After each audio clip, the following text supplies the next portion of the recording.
নমস্কাৰ এই মুহূৰ্তত আহি পৰিছে ৰাজ্যখনৰ বাবে খন্দিয়াৰ কেইবাটাও বিগ ব্ৰেকিং নিউজ। আজি 22 জুলাই অসমৰ লগতে ভাৰতৰ বিভিন্ন প্ৰান্তৰ পৰা এনে ধৰণৰ খবৰসমূহ নিতৌ চাবৰ কাৰণে চেনেলটো সাবস্ক্ৰাইব কৰি ভিডিঅ'টোত এটা লাইক কৰি দিব।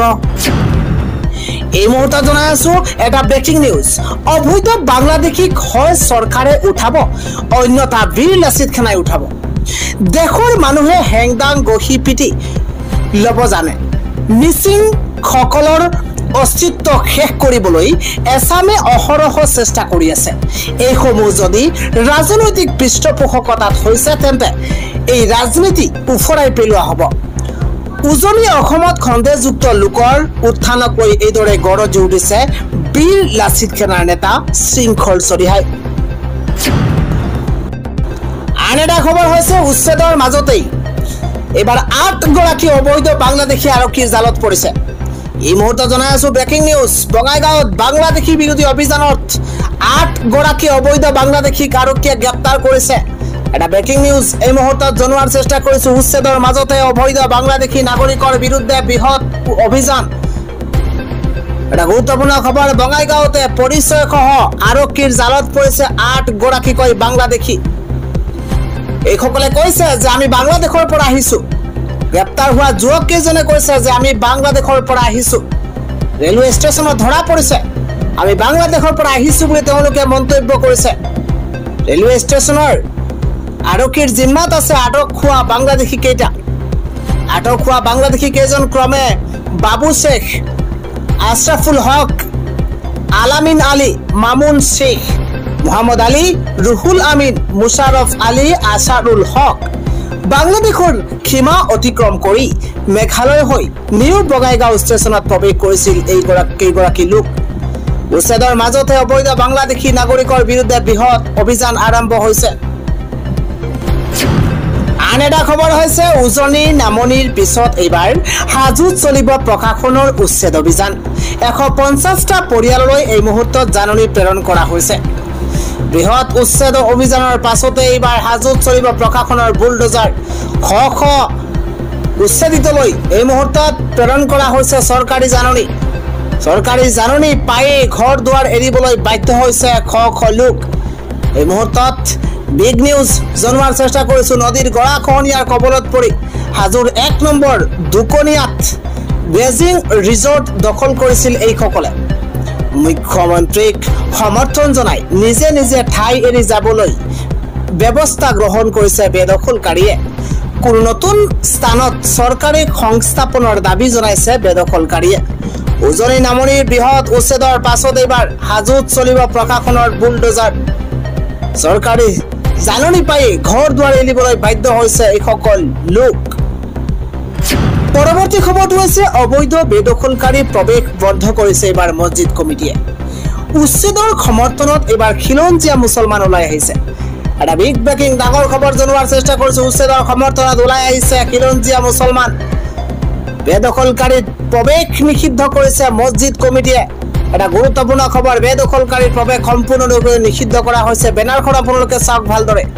সৰু পথাৰৰ পদুমণি মছজিদ কমিটিয়ে লৈছে এই বৃহৎ সিদ্ধান্ত। বেনাৰ আৰি প্ৰৱেশ নিষেধ কৰিছে পদুমণি মছজিদ কমিটিয়ে।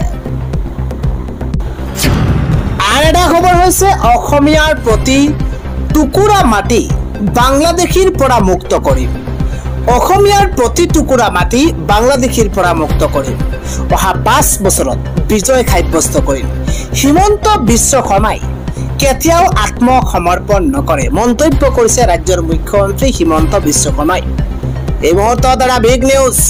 অসমীয়াৰ প্ৰতি টুকুৰা মাটি বাংলাদেশীৰ পৰা মুক্ত কৰি উচ্ছেদ কৰি মন্তব্য কৰিছে মুখ্যমন্ত্ৰী হিমন্ত বিশ্ব শৰ্মাই। অসমীয়াৰ মাটি, অসমীয়াৰ তাত বেলেগৰ অধিকাৰ নাই। 16ৰ পৰা 21লৈ আমি আশাৰ কিৰণ দেখিছিলো, কিন্তু 21ৰ পৰা 26 আমাক বিশ্বাস দিছিলে।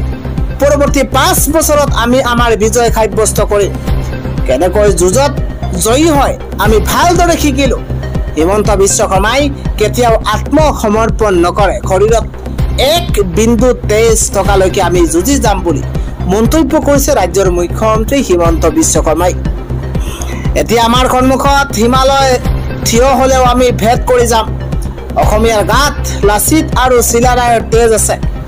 অসমীয়াৰ গাত লাচিত আৰু চিলাৰায়ৰ তেজ আছে। আকৌ এবাৰ মোগলক পৰাস্ত কৰি আমাৰ আন্দোলনৰ জ্বলি থকা জুইকুৰা নুমাবলৈ আমি চেষ্টা কৰিছো।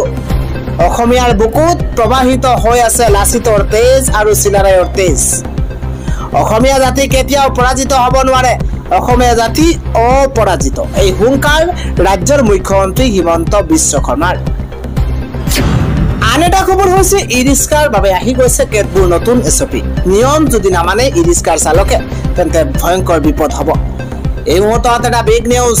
ই ৰিক্সা চালকৰ ক্ষেত্ৰত আহি গৈছে কেতবোৰ নতুন এছঅপি নামানিলে, নিয়ম ভংগ কৰিলে কঠোৰ ব্যৱস্থা লোৱা হ'ব। কেতবোৰ নতুন নীতি নিয়ম বান্ধি দিয়া হৈছে ই ৰিক্সাৰ চালকৰ বাবে। কেইবাটাও নীতি নিয়ম প্ৰশাসনৰ তৰফৰ পৰা বান্ধি দিয়া হৈছে।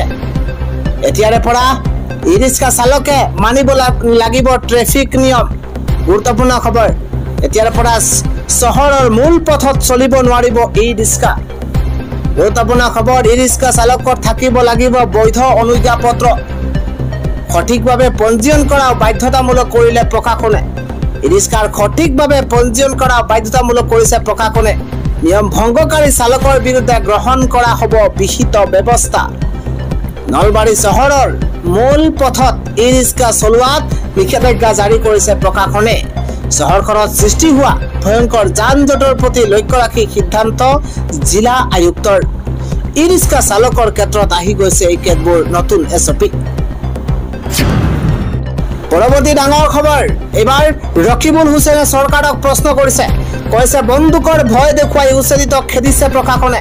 পাইকানৰ বনাঞ্চলত কেনেদৰে থাকিব পাৰে চৰকাৰী বিদ্যালয়? এয়া এক ডাঙৰ প্ৰশ্ন উত্থাপন কৰিছে এইখন চৰকাৰক ৰকিবুল হুছেইনে। এটা বিগ ব্ৰেকিং ডাঙৰ খবৰ। ন্যায়ালয়ৰ নিৰ্দেশনা অমান্য কৰি উচ্ছেদ চলাইছে হেনো প্ৰশাসনে চৰকাৰে। উচ্ছেদক লৈ ন্যায়ালয়ক বিপথে পৰিচালিত কৰিছে বিজেপি চৰকাৰে। উচ্ছেদক লৈ ন্যায়ালয়ক বিপথে পৰিচালিত কৰিছে বিজেপি চৰকাৰে। বন্দুকৰ ভয় দেখুৱাই উচ্ছেদিতক খেদি পঠিয়াইছে প্ৰশাসনে। বন্দুকৰ ভয় দেখুৱাই উচ্ছেদিতক খেদি পঠিওৱা হৈছে প্ৰশাসনে। মাটি খালী কৰিবলৈ প্ৰয়োজনত উলিয়াবলৈ নিৰ্দেশ দিছিল মুখ্যমন্ত্ৰী হিমন্ত বিশ্ব শৰ্মাই। মুখ্যমন্ত্ৰীৰ নিৰ্দেশৰ পিছতেই পাইকানত বেদখলকাৰীৰ ওপৰত অত্যাচাৰ কৰিছিল আৰক্ষীয়ে। মুখ্যমন্ত্ৰীৰ নিৰ্দেশৰ পাছতে এই কাণ্ড। পাইকানাৰ বনাঞ্চলত কেনেদৰে চৰকাৰী বিদ্যালয় থাকিব পাৰে বুলি প্ৰশ্ন উত্থাপন কৰিছে ৰকিবুল হুছেইনে। সংবাদমেল যোগে কেইবাটাও বিস্ফোৰক মন্তব্য ৰকিবুল হুছেইনৰ। আন এটা গুৰুত্বপূৰ্ণ খবৰ। পাকিস্তানত প্ৰকৃতিয়ে তাণ্ডৱ লীলা চলাইছে। ভয়ংকৰ বানত 200তকৈও অধিক লোকৰ মৃত্যুৰ খবৰ আহি পৰিছে। আমি জনাই আছো ডাঙৰ খবৰ। শত্ৰু ৰাষ্ট্ৰ পাকিস্তানত প্ৰকৃতিয়ে তাণ্ডৱ লীলা চলাইছে। কেইবাদিনো নেৰানেপেৰা মুখলধাৰ বৰষুণৰ ফলত স্তব্ধ হৈ পৰিছে পাকিস্তান। মুখলধাৰ বৰষুণৰ ফলত পাকিস্তানত বানৰ তাণ্ডৱ আৰু তাৰ পাছতে 200 গৰাকীতকৈও অধিক লোকৰ মৃত্যু হৈছে। নিহতসকলৰ ভিতৰত 96 জনেই শিশু বুলি জানিব পৰা গৈছে। পঞ্জাৱ প্ৰদেশত বানৰ ফলত সৰ্বাধিক লোক নিহত হৈছে। এই পৰ্যন্ত প্ৰকৃতি তাণ্ডৱত 560 জন লোক আহত হৈছে বুলি জানিব পৰা গৈছে। সম্পূৰ্ণৰূপে ধ্বংস হৈছে শ শ অট্টালিকা। শত্ৰু ৰাষ্ট্ৰ পাকিস্তানত প্ৰকৃতি তাণ্ডৱ লীলা।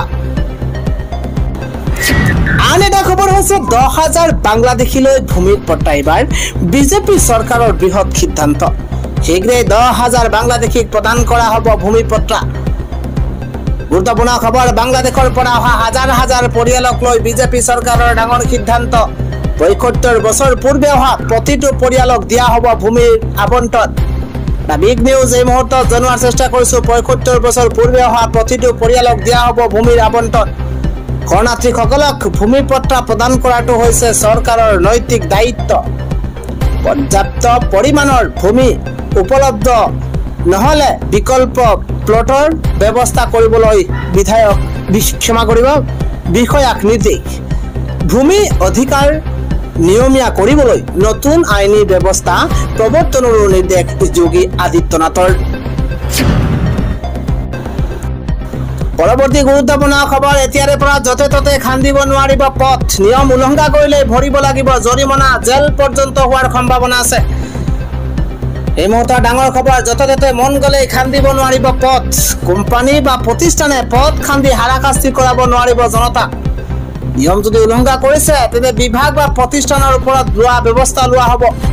পথ খন্দাত ঠিকাদাৰী প্ৰতিষ্ঠানৰ বিৰুদ্ধে লোৱা হ'ব জৰিমনা। যাব লাগিব জেললৈ। আধৰুৱাকৈ দীৰ্ঘদিন ধৰি পথ খান্দি থব নোৱাৰিব কোনো চৰকাৰী বিভাগ বা প্ৰতিষ্ঠানে। স্থানীয় লোকক বা বিভাগৰ অনুমতি নোলোৱাকৈ পথ খান্দিলেই সন্মুখীন হ'ব লাগিব শাস্তিৰ।